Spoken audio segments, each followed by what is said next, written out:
Clean ചെയ്യുമ്പോൾ വണ്ടി അവിടെ പോയി സിഗ്നൽ കത്തും. ഇവിടെ ബ്ലോക്ക് ആണ്. ഇവിടെ നമ്മളത് വരെ ഇവിടെ കാത്തിക്കണം. നമ്മളെ സിഗ്നലും കട്ടാവും.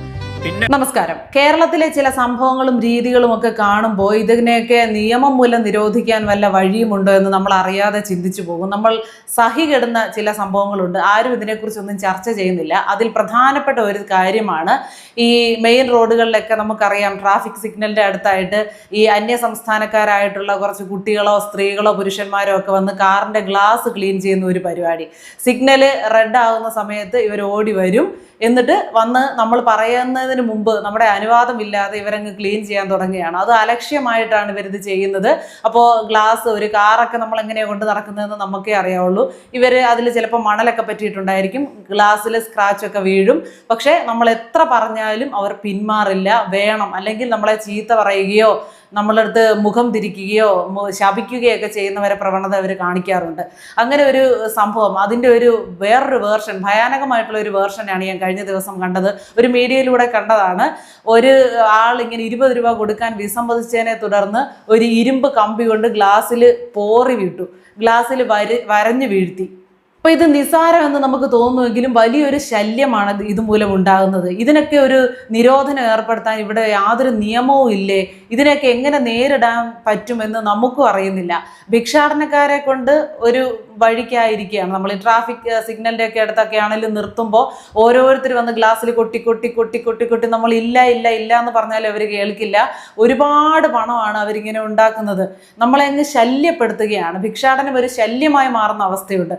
അതിനെപ്പോലെ തന്നെ ഒരു ശല്യമാണ് ഈ ഒരു കാറ് കഴുകുന്നത്, എന്തെങ്കിലും ചില്ലറ സാധനങ്ങൾ വിൽക്കാൻ വരുന്നത്. നമുക്ക് ഗ്ലാസ് താത്തിട്ടിരിക്കാനേ നിവൃത്തിയില്ല.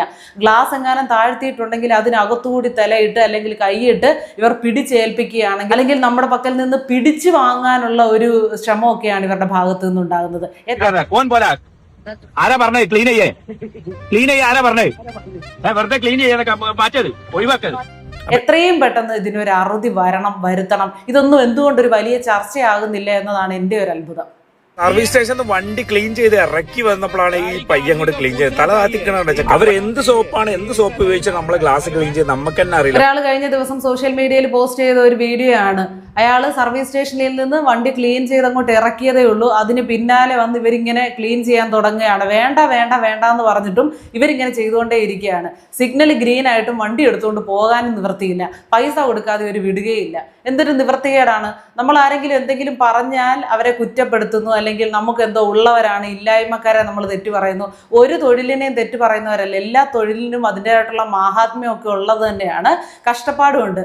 പക്ഷെ ഒരാൾക്ക് ആവശ്യമില്ലാത്ത സേവനം നമ്മൾ നിർബന്ധിച്ച് കൊടുത്തിട്ട് അവരുടെ കയ്യിൽ നിന്നും പണം നിർബന്ധിച്ച് വാങ്ങിക്കുക എന്നൊക്കെ പറയുന്നത്, അതൊക്കെ നമുക്കുള്ള ഒരു അവകാശത്തിന്റെ നിഷേധത്തിന്റെ കൂടെ വരുന്നതാണ്. അവരെ ജീവിതമാർഗമാണ്. പക്ഷെ നമ്മളെ മലയാളികൾ കൊടുത്തേ ശീലമുള്ളൂ. അതുകൊണ്ടാണ് ആ സിഗ്നലിൽ വെച്ചിട്ട് ചെയ്യണേ. സിഗ്നൽ ഓപ്പൺ ആകുമ്പോൾ ഫുള്ള് കയ്യൂല്ല. നമ്മളൊരു കാര്യം ചെയ്യരുത് എന്ന് പറഞ്ഞുകൊണ്ടിരിക്കും തോറും അവരത് ചെയ്തുകൊണ്ടേയിരിക്കും. കാരണം അവർക്ക് ഇവിടെ എന്ത് നടക്കും എന്നുള്ള ഒരു സാഹചര്യമാണ്. ഇതുപോലെ മറ്റുള്ള സംസ്ഥാനങ്ങളിലൊക്കെ ഉണ്ടോ എന്ന് എനിക്കറിയില്ല. കേരളത്തിൽ പലയിടങ്ങളിലും ഇത് കാണുന്നുണ്ട്. നിങ്ങൾക്ക് ആർക്കെങ്കിലും വ്യക്തിപരമായിട്ട് ഇങ്ങനെ ഒരു ബുദ്ധിമുട്ട് നേരിടേണ്ടി വന്നിട്ടുണ്ടോ എന്നും അറിയില്ല. ഇങ്ങനെ ചില്ലറ വിൽപ്പനക്കാരെ കൊണ്ടും പ്രധാനമായിട്ട് ഇങ്ങനെ ഗ്ലാസ് കഴുകാൻ വൃത്തിയാക്കാൻ വരുന്ന ആളുകളെ കൊണ്ടും ഒരുപാട് ആളുകൾ പറയുന്നത് കേട്ടിട്ടുണ്ട്. ക്ലീൻ ചെയ്തിട്ട് പൈസ കൊടുത്തില്ലെങ്കിൽ ആ ഒരു സ്റ്റിക്ക് വെച്ച് ഇവർ വണ്ടിയിൽ അടിക്കുകയും ചെയ്യും. ആ മോപ്പ് ഇവരുടെ കയ്യിലുണ്ടല്ലോ, അത് വെച്ച് ഇവർ വണ്ടിയിൽ അടിക്കുകയും ചെയ്യും. വെറുതെ ജീവിതമാർഗം എന്ന് പറഞ്ഞ് നമുക്ക് തള്ളിക്കളയാൻ പറ്റുമോ? അല്ലെങ്കിൽ ഇതൊക്കെ കണ്ടിട്ട് സഹതാപം തോന്നിയിട്ടും കാര്യമില്ല. ഒരു പരിധിക്കപ്പുറം നമുക്ക് ഈ ഒരു കാര്യങ്ങളെ ഒന്നും സഹിക്കാൻ പറ്റില്ല, സഹതാപം തോന്നുകയുമില്ല. ഇവർക്ക് ഒരു വലിയ ഗ്രൂപ്പുകളായിട്ടാണ് വരുന്നത്. ഇവരുടെ എല്ലാവരുടെയും കൂടെ ഒരു ദിവസത്തെ സമ്പാദ്യം എന്ന് പറഞ്ഞാൽ അതൊരു വലിയ തുകയായിരിക്കും. ആ തുക എന്തുമാകട്ടെ, അവർ ജീവിച്ചോട്ടെ. പക്ഷെ ആവശ്യമില്ലാത്തവരെ ഇത് നിർബന്ധിക്കേണ്ട കാര്യമില്ല. അതും ഇത്തരമുള്ള പ്രവർത്തികൾ ചെയ്യാനുള്ള ഇടമല്ല ട്രാഫിക് സിഗ്നൽ. ഓരോരുത്തരും വളരെ അലേർട്ടായിട്ട് നിൽക്കേണ്ട സമയമാണ്. അവിടെ ഒരു വണ്ടി പോകാൻ താമസിച്ചാൽ തന്നെ ഒരു വലിയ ട്രാഫിക് ജാം ഉണ്ടാകും. അതിൻ്റേതായിട്ടുള്ള ഗതാഗത ബുദ്ധിമുട്ടുകൾ ഉണ്ടാകും, തടസ്സങ്ങൾ ഉണ്ടാകും. അപ്പോൾ ഇവരൊക്കെ യഥാർത്ഥത്തിൽ ഗതാഗത തടസ്സം ഉണ്ടാക്കുകയാണ് ചെയ്യുന്നത്.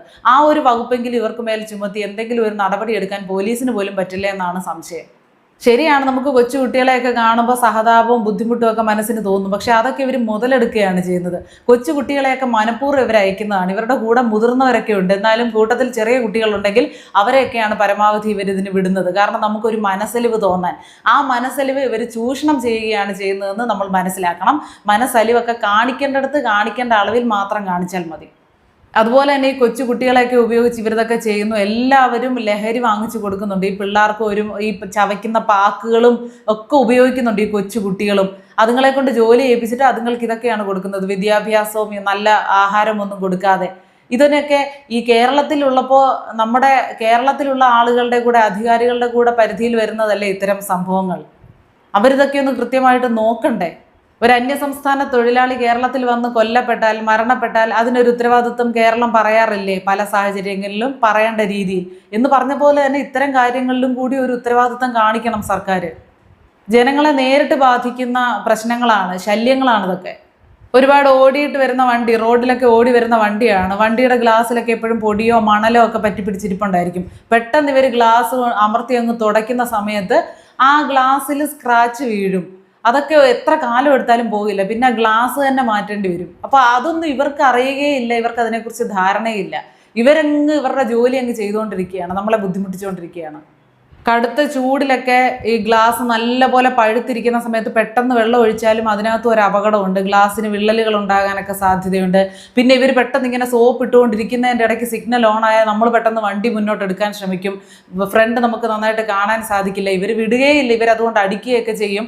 അങ്ങനെ ഈ വണ്ടിയിലിരിക്കുന്ന എല്ലാവരുടെയും ജീവന് തന്നെ അപകടമാണ്, അല്ലെങ്കിൽ റോഡിലുള്ള മറ്റുള്ളവരുടെ കൂടെ ജീവൻ അപകടമാണ്. അങ്ങനെ വലിയ വലിയ അപകടങ്ങൾ, ഗൗരവമുള്ള പ്രശ്നങ്ങൾ ഇതിനെ ചുറ്റിപ്പറ്റി നിൽക്കുന്നുണ്ട്. സർക്കാർ ദയവ് ചെയ്ത് നമ്മുടെ അതിഥികൾ എന്ന് പറഞ്ഞ് ഇവരെയൊക്കെ ചേർത്ത് പിടിക്കുമ്പോഴും ഇവരെ കൊണ്ട് ഇവിടെ നിറയുകയാണ്. ഇവരെ കൊണ്ടുള്ള ബുദ്ധിമുട്ടുകൾ മനുഷ്യർക്ക്, ഇവിടുത്തെ കേരളത്തിലെ വോട്ടർമാർക്ക് കൂടിക്കൊണ്ടിരിക്കുകയാണ്. ഓൾറെഡി നമുക്ക് പൊതുശല്യങ്ങൾ ഒരുപാടുണ്ട്, ഇവിടുന്ന് ഒഴിവാക്കാൻ പറ്റാത്തതായിട്ടുള്ള പൊതുശല്യങ്ങൾ ഇവിടെ ഉണ്ട്. പക്ഷേ ഒഴിവാക്കാൻ പറ്റുന്നതെങ്കിലും ഒഴിവാക്കാൻ സാധിക്കണം. അതിനുവേണ്ട നടപടികൾ ദയവ് ചെയ്ത് സർക്കാർ കൈക്കൊള്ളുമെന്ന് വിശ്വസിക്കുന്നു, പ്രതീക്ഷിക്കുന്നു. നിങ്ങൾക്ക് ആർക്കെങ്കിലും ഇത്തരം ഒരു ദുരനുഭവം നേരിടേണ്ടി വന്നിട്ടുണ്ടോ ഇവരിൽ നിന്ന്? ഉണ്ടെങ്കിൽ ആ ഒരു അനുഭവം നമ്മുടെ കമൻറ്റ് ബോക്സിൽ എഴുതും.